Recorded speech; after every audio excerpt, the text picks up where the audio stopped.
kan matetes. Nah, jadi murid Kristus adalah seorang yang dipanggil hidup dekat dengan Kristus, mengikuti kemanapun dan mendengarkan semua pelajarannya, dan memiliki komitmen untuk melayani Kristus. Itu yang disebut murid Kristus. Ya, kalian bisa baca di situ ya. Tuh. Jadi Alkitab mengatakan bahwa murid kepada pengikut Tuhan Yesus yang setiap hari mengikuti, belajar dan hidup bersamanya. Ya, sekali lagi dikatakan di dalam Perjanjian Lama, bahasa Ibrani menggunakan kata apa? Limut. Ya, dalam Perjanjian Baru, bahasa Yunani menggunakan kata matetes. Ya, yang artinya pengikut gaya hidup, meniru gurunya. Sekali lagi Tuhan Yesus menyebut para muridnya dengan murid. Ya, dalam bahasa Inggris, murid biasanya terjemahkan dengan apa? Disciple. Ya, yang artinya seseorang yang belajar dengan disiplin. Murid pada zaman itu duduk di kaki gurunya ketika menerima pengajaran. Menerima gaya meniru, maksudnya meniru gaya, pola hidup, dan cara berpikir gurunya, serta memegang teguh pengajaran sang guru itu sendiri. Nah, murid Kristus, sekali lagi, adalah seseorang yang dipanggil hidup dekat dengan Kristus, mengikuti kemanapun, dan mendengarkan semua ajarannya, dan memiliki komitmen untuk melayani Kristus. Nah, ini menunjukkan hubungan yang sangat erat karena dipersekutukan oleh kasih, bahkan menjadi sahabat Tuhan Yesus yang akan taat kepada perintahnya.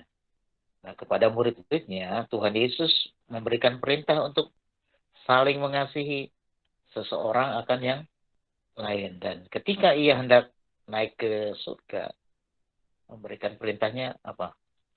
Pergilah, jadikanlah semua bangsa muridku, dan baptislah mereka dalam nama Bapa dan Anak dan Roh Kudus. Matius 28 ayat 19. Nah, Tuhan Yesus memberikan perintah kepada murid-muridnya untuk bertanggung jawab memuridkan semua bangsa menjadi muridnya. Jadi memuridkan adalah tanggung jawab menyampaikan berita kasih dan anugerah Allah. Yaitu menyampaikan berita damai sejahtera kepada seluruh umat manusia. Ya, untuk memenuhi apa? Tanggung jawab. Murid hendaknya menjadikan seluruh kehidupannya, segala wadah pemberitaan damai sejahtera, ya, itu Tuhan katakan perkataan apa yang membangun kehidupan dan memberkati sesama. Sikap yang menghargai dan menghormati sesama apapun keadaannya. Dan perbuatan yang mengasihi dan melayani sesama dengan tulus. Ya, inilah yang kita pelajari, yang terus kita lakukan kehidupan kita. Nah, kemudian kita lanjutkan. Ya, slide selanjutnya. Oke, sudah berubah ya? Kita masih pelajari tentang ya, seorang murid Kristus. Ada 3 syarat menjadi seorang murid Kristus. Yang dikatakan. Ya. Yang pertama, apa? Seorang murid Kristus itu menyangkal diri. Yang kedua, memikul salib. Yang ketiga, mengikuti Yesus. Nah, syarat yang pertama ya, menyangkal diri. Maksudnya apa sih? Maksudnya apa? Ada yang tahu nggak? Surya, tahu nggak Sur?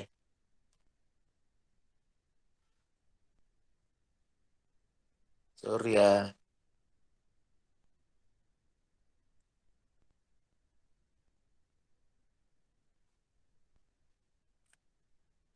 Surya. Surya tidur ya. Ya. Jadi menyangkal diri yang dimaksud ini ya bukanlah menyangkal nama atau identitas pribadi kita, ya. Melainkan menolak semua keinginan daging dan kesenangan diri sendiri agar dapat menyesuaikan diri dengan kehendak Allah. Ya, jadi bukan menyangkal diri itu menyangkal nama kita atau identitas kita. Ya, seperti siapa? Waktu Petrus, ya, ketika Tuhan Yesus ditangkap, itu menyangkal Tuhan Yesus itu, bukan menyangkal diri. Ya. Nah, kita lanjutkan lagi. Ini adalah bentuk ketaatan. Penundukan diri, ya, menaklukkan kehendak di bawah kuasa dan kehendak Allah. Memang tidak mudah melakukannya sih, ya, tetapi justru itu yang diinginkan oleh Tuhan Yesus. Nah, ketika Petrus pada waktu itu ya diliputi ketakutan dan tidak mempunyai keberanian menyatakan diri sebagai murid Yesus, ia justru sedang menyangkal Yesus. Bahkan sampai 3 kali. Nah, ketika murid-murid merasa ketakutan melihat tentara Romawi ya bersenjata lengkap telah menangkap guru mereka, justru pada saat itu mereka lari meninggalkan Yesus. Nggak ada yang menemani Yesus. Ya, hanya beberapa orang yang mengikuti dari kejauhan itu pun.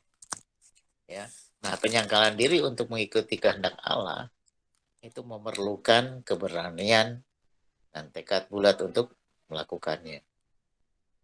Nah, kita sebagai remaja Kristen akan menentukan konflik dalam dirinya ketika harus menyatakan diri sebagai murid Kristus. Pasti itu tantangannya.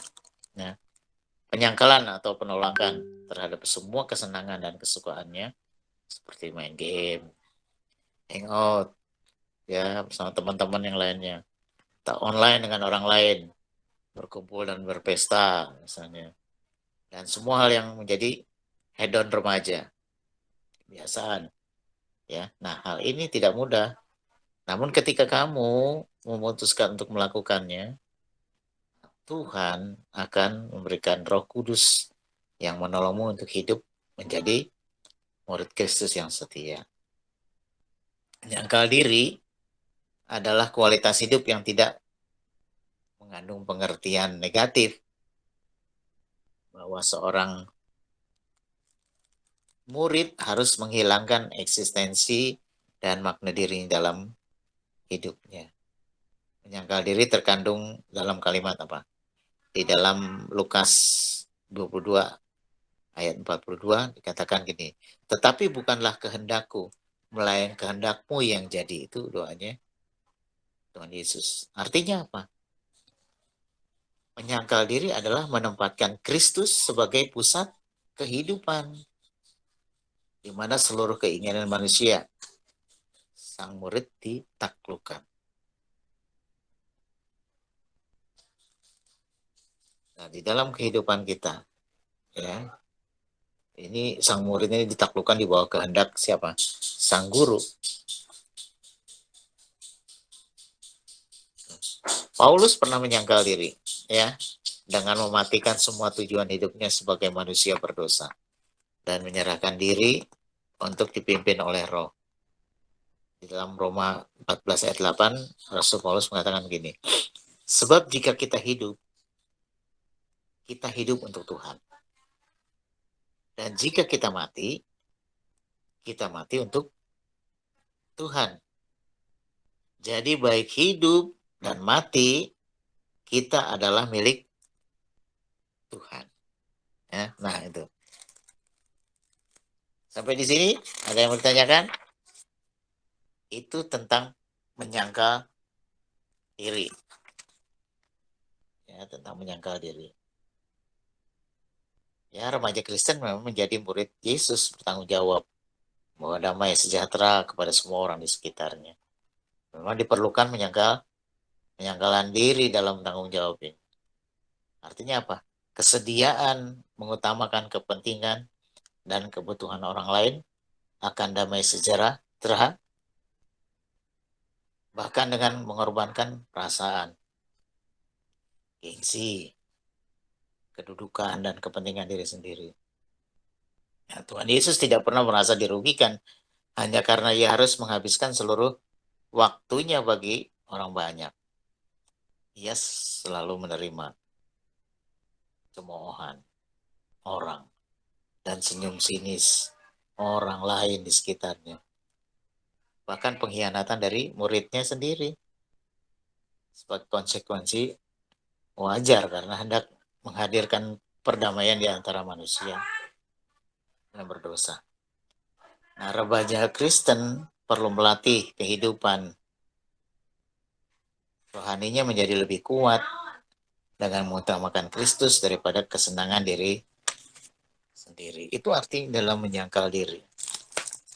Ya, syarat yang pertama, kita ada menyangkal diri. Yang kedua, ya kan, memikul salib. Salib di pundak Yesus bukan hanya hukuman Romawi yang paling berat dan hina. Tetapi apa? Pelimpahan kehinaan akibat dosa kita ya kepada guru agung yang tanpa dosa. Yesus memikul salib menunjukkan ketaatan kepada Allah, yaitu merendahkan dirinya bahkan sampai mati di kayu salib. Dengan salib itu, Yesus mati untuk menyelamatkan kehidupan manusia. Jadi dengan memikul salib itulah Yesus mengasihi dunia. Yesus mengasihi manusia. Kita umat berdosa. Justru ketika kita masih berdosa, Tuhan mengasihi kita dengan menebus kita di atas kayu salib. Ya, seorang murid harus memikul salib bukan berarti ia bisa mati seperti Yesus, ya, guru agung kita. Tetapi ia harus merendahkan diri, menyingkirkan semua gengsi dan harga diri untuk berbagi dan membangun kehidupan orang lain. Hudson Taylor, ya, seorang misionaris dari Inggris, dipandang aneh ketika mengikuti penampilan orang Tiongkok.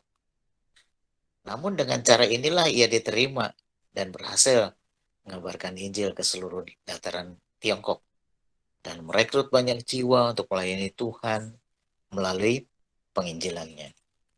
Penyaliban merupakan hukuman yang biasa bagi para penjahat. Tujuan penyaliban apa sih? Adalah untuk apa? Mempermalukan mereka di depan umum. Pada abad pertama, pada waktu itu penyaliban dilakukan oleh pemerintah Roma sebagai hukuman mati kepada para penjahat yang kelas berat, budak yang melakukan kesalahan berat, atau para pemberontak. Nah, para hukuman yang telah dijatuhi hukuman mati akan memanggul kayu palang salib itu ya, dengan pakaian yang telah dibuka. Nah, posisi tergantung di kayu salib, ya, kayu salib.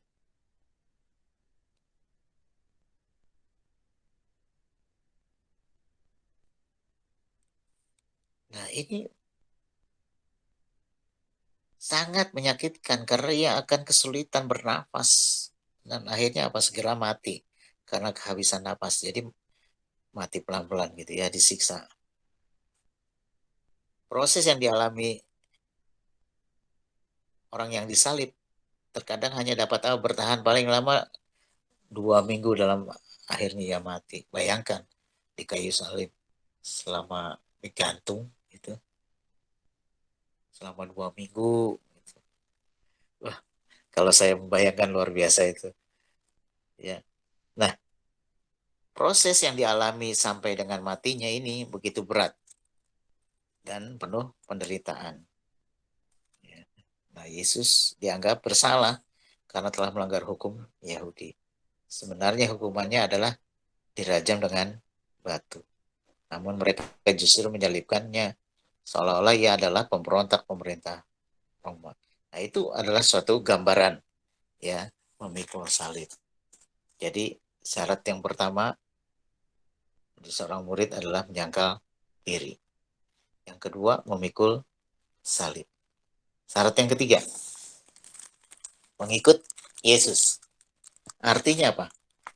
Setia mengikuti dan menaati semua firman-Nya, firman Tuhan. Kepada seorang ahli Taurat yang hendak mengikutnya, Yesus pernah menjawab seperti ini. Serigala mempunyai liang dan burung memiliki sarang. Tetapi anak manusia tidak mempunyai tempat untuk meletakkan kepalanya.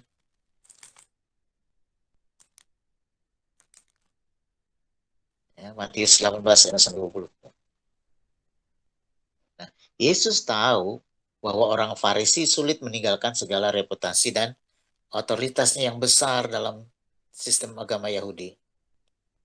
Nah, seorang murid memberi dirinya dipimpin dan dibentuk sesuai dengan kemauan gurunya.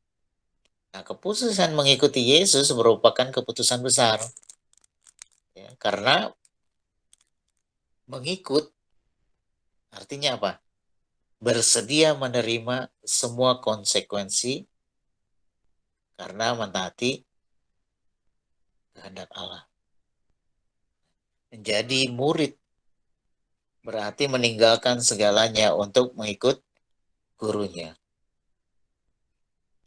Jadi murid Kristus berarti menanggalkan semua keinginan pribadi untuk mengikuti apa yang diajarkan dan dilakukan oleh sang guru. Ya. Mengikut Kristus bukan hanya kedudukan sebagai murid, tetapi meneladani semua perilaku dan karakter Tuhan Yesus.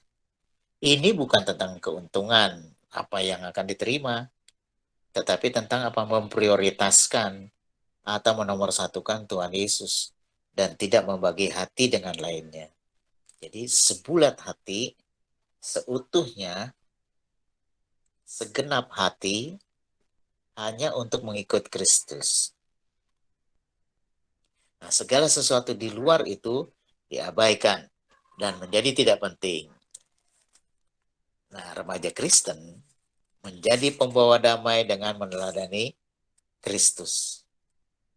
Seluruh perkataan, perilaku, sikap, pikiran, dan perbuatan hanya untuk meneladani Kristus.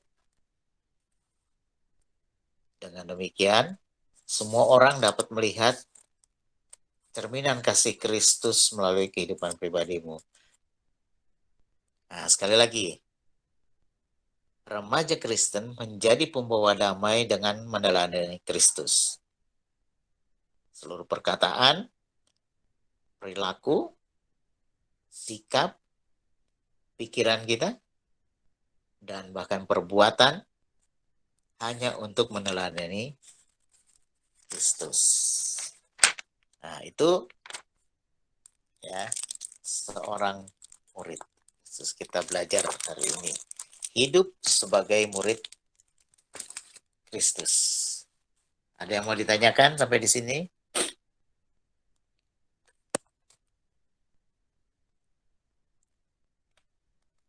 Belum ada, Pak. Belum ada, karena itu terakhir. Oke. Ya, untuk kelas 12 ada pengumuman. Kalian sudah adakah info untuk ujian sekolah?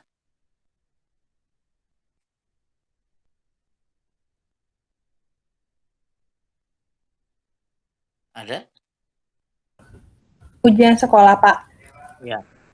Iya. Ujian sekolah itu nggak ada, Pak. Belum. Ada praktek sama teori. Praktek Ya, sama teori. itu. Kemarin siapa yang sudah Praktek yang pertama, berdoa. Divideokan.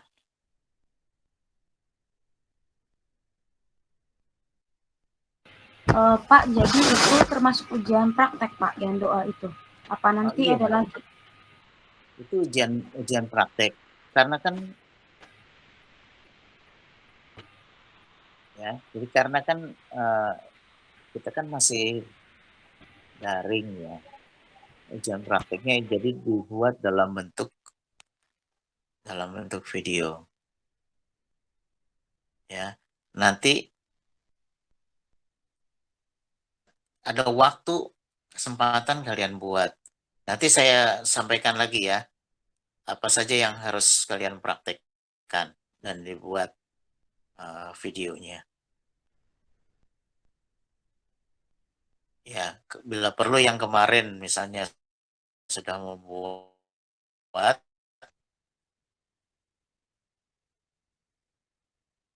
nanti apa nanti saya sampaikan kriteria ini yang belum masuk dalam penilaian gitu ya. Nanti diperbaiki, silahkan diperbaiki videonya. Artinya boleh diganti ya. Karena saya mau ngecek dulu bahwa kemarin kan tentang doa ya, tentang doa. Jadi ada kriteria-kriterianya yang doa itu harus ada unsur-unsurnya yang di dalamnya. Yang pertama, misalnya unsur mengucapkan syukur, ada nggak di situ?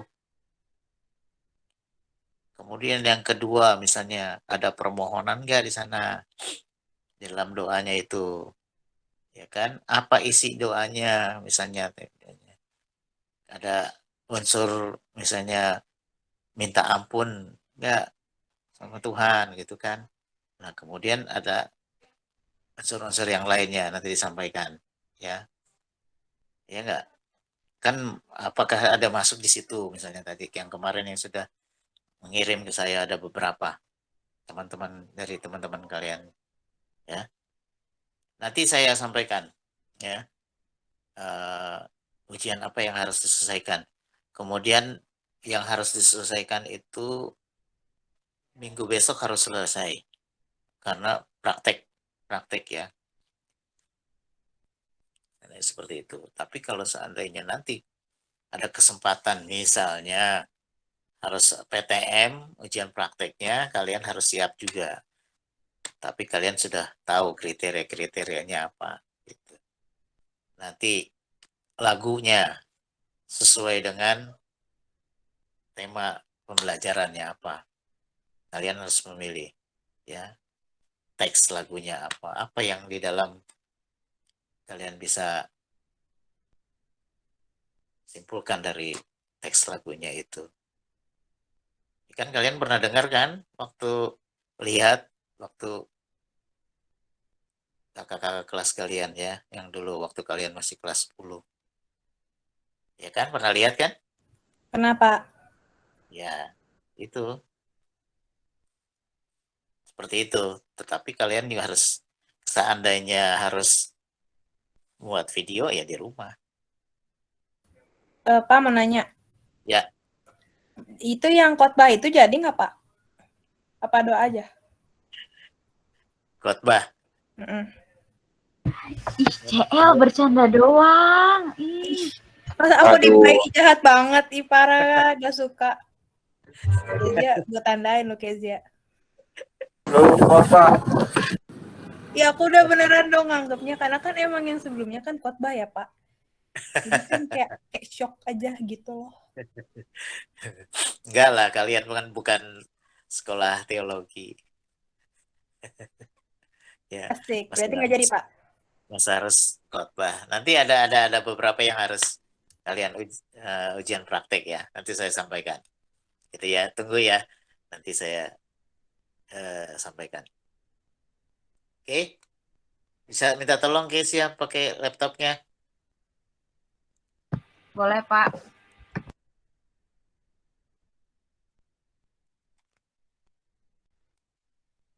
Difoto teman-teman, dibuka kameranya.